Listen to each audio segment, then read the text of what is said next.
The stage was dark. A single spotlight cut through the silence like a blade. In the center stood a small man from Manila, his hands shaking around a cheap wooden guitar. He had flown 20 hours just for this moment.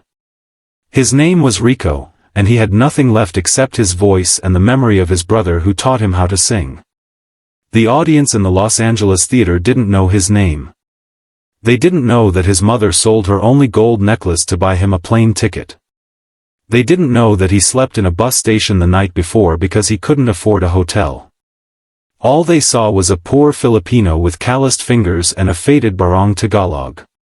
The judges sat behind a long table, bored and tired. The biggest star among them was a man named Harrison Blake, a famous television judge known for his sharp tongue and cruel jokes. When Rico introduced himself and said he came from a small fishing village, Harrison laughed out loud. The microphone caught every nasty breath of it. Then Harrison leaned forward and said the words that would change everything. He said, "Another karaoke singer from the Philippines? What's next, a magic show with a chicken?" The audience laughed nervously. Some people booed. But Rico just closed his eyes. He placed his fingers on the guitar strings. And then something happened that nobody in that theater could explain. The air changed. The lights flickered once. And Rico began to sing a song that his dying brother had written on a hospital bed just 3 weeks before. The song had no title. It was never recorded. It was never performed for anyone.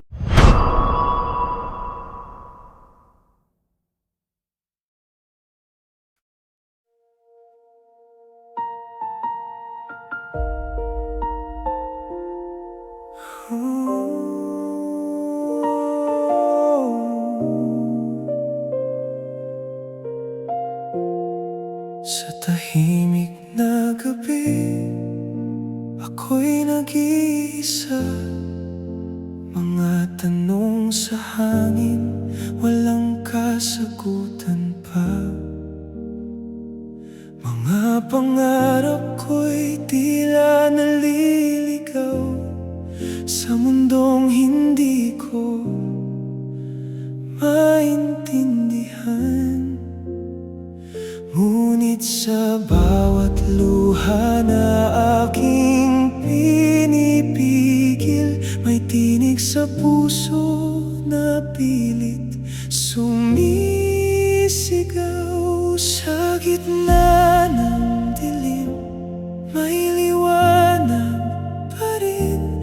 Kahit anong sakit, di ako uurong sa hangin. Hawak ko ang pag-asa, kahit ako'y mahina.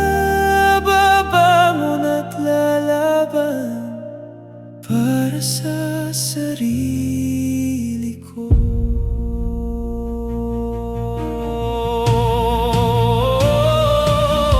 Mga alaala'y parang sugat na sariwa. Bawat hakbang ko'y may bigat na dala. Ngunit sa likod ng lahat ng aking takot, may lakas na di ko pa natatagpuan. At kahit ako'y madapa at masaktan, alam kong may dahilan ang bawat laban. Sa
except a dying boy and his older brother who promised to carry the melody to the world.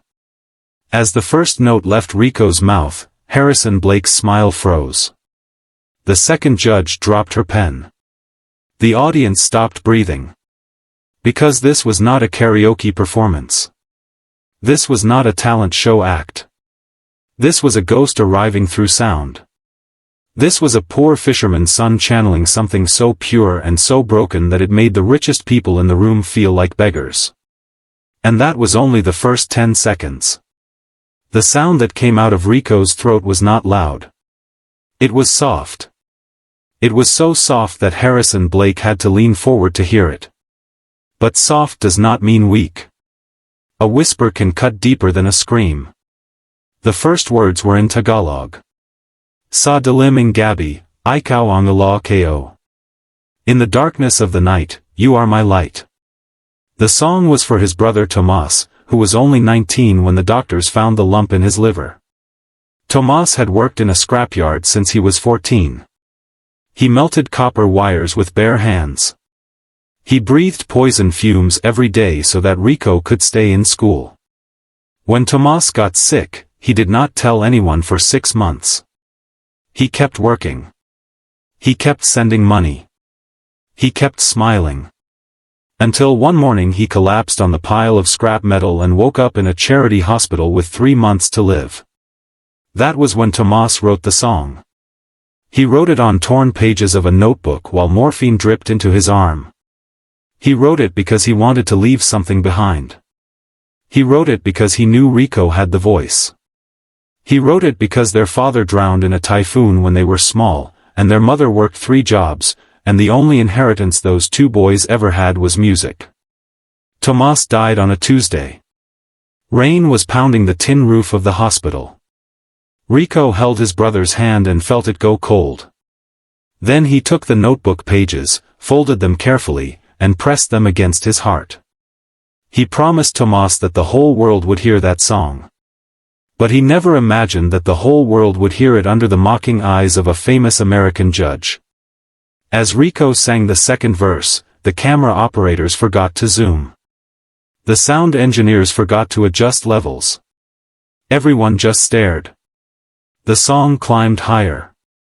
Rico's voice moved from soft to strong, from whisper to thunder, without any effort that anyone could see. It was like watching a river rise. Harrison Blake's hand moved to cover his mouth. The female judge next to him, a former pop star named Diana Ross, had tears running down her face. The third judge, a hip-hop producer named Marcus Lee, had both hands in the air like he was at church. And the audience? The audience was standing. Not all at once. One person stood. Then another. Then 10. Then 100. Then the entire theater rose to its feet like a single living creature. But Rico did not open his eyes. He did not see them. He was back in that hospital room. He was holding his brother's cold hand. He was promising a dead boy that his song would never die. The chorus hit like a wave. The words were in English now, because Tomas wanted the world to understand. Even when the ocean takes me, even when the sky falls down, I will find you in the silence, I will never leave this town. That line broke something in Harrison Blake. The famous judge, the man who had mocked a Filipino karaoke singer just 3 minutes earlier, began to cry. Not a single tear. He sobbed. His shoulders shook. His expensive suit wrinkled as he bent forward and covered his face. The other judges reached for him, but he pushed them away. He was not crying from guilt. He was crying from recognition. Because Harrison Blake had a brother too. A brother he had not spoken to in 17 years. A brother who lived alone in a trailer park in Ohio after Harrison became famous and forgot where he came from. The song ripped through Harrison's armor like paper. And then, in the middle of all that chaos, something unexpected happened. Rico stopped singing. The music cut off. The theater went completely silent except for the sound of 3,000 people holding their breath. Rico opened his eyes. He looked directly at Harrison Blake. And he walked off the stage. The stage manager tried to stop him. Security guards moved toward the wings. But Rico kept walking. He walked past the velvet curtains. He walked past the cameras. He walked down the metal stairs at the side of the stage and into the darkness of the backstage hallway. 3,000 people sat in stunned silence. The producers screamed into headsets. Harrison Blake stood up, ripped off his microphone, and ran after him. Diana Ross and Marcus Lee followed. The audience began to chant. Rico! Rico! Rico! The sound was so loud that it shook the light rigging above the stage. Backstage, Rico found a concrete stairwell and sat down on the bottom step. He put his head in his hands. The guitar rested across his knees. He was not crying. He was just tired. So tired that his bones ached. He had flown 20 hours. He had slept in a bus station. He had poured his brother's dying breath into a song for a judge who had mocked his country. And now he wanted to go home. He heard footsteps. Heavy footsteps. Expensive shoes on concrete. Harrison Blake appeared at the top of the stairwell, breathing hard, his face wet and blotchy.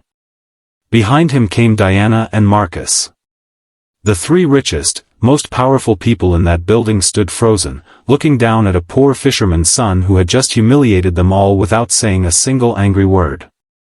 Harrison opened his mouth. Nothing came out.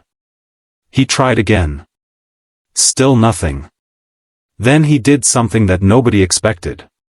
The famous judge walked down the concrete stairs, sat on the dirty floor next to Rico, and took off his microphone pack.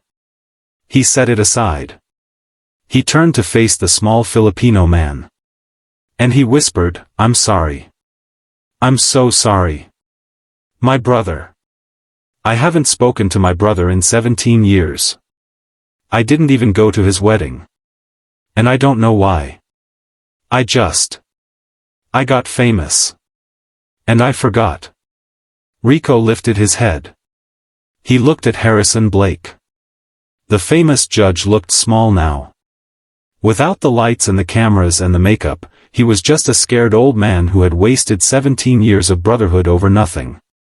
Rico said nothing for a long time. Then he reached into his pocket and pulled out the folded notebook pages. Tomasa's handwriting. The original song. He held them out to Harrison. "My brother wrote this 3 days before he died," Rico said. "He never got to hear anyone sing it back to him. Would you like to read it?" Harrison took the pages with trembling hands. He read the first line. Then he broke down completely. He sobbed so hard that his body shook. Diana knelt down and put her arm around him. Marcus sat on the other side and patted his back. And Rico, the poor Filipino who had been mocked on national television, reached out and put his hand on Harrison's shoulder. That was the moment the producers found them. The cameras were still rolling. The live feed had never cut. The entire world was watching. 70 million people saw Harrison Blake cry on a dirty concrete floor. 70 million people saw Rico forgive him. And then something even stranger happened. Harrison Blake stood up. He wiped his face. He looked directly into the nearest camera. And he said, "America. I have been a fool. But I am going to fix it tonight. Right now. On live television. I am going to call my brother. And then I am going to do something I have never done before. I am going to give a contestant the golden buzzer. Not because he has talent. But because he reminded me what it means to be human." The audience exploded. The producers cheered. Diana Ross grabbed the golden buzzer from the judge's table and ran it backstage. Harrison took it. He held it out to Rico. But Rico shook his head. "No," Rico said softly. "I don't want the buzzer. I don't want the prize. I just wanted the world to hear my brother's song. And now they have. That's enough. Harrison stared at him. The entire world stared at him. Then Rico smiled for the first time that night. It was a small smile. A tired smile. The smile of a man who had kept his promise. But, Rico added, if you really want to do something for me, help me bring my mother here. She sold her gold necklace for my plane ticket. I want to buy it back for her. Harrison Blake fell to his knees. On live television.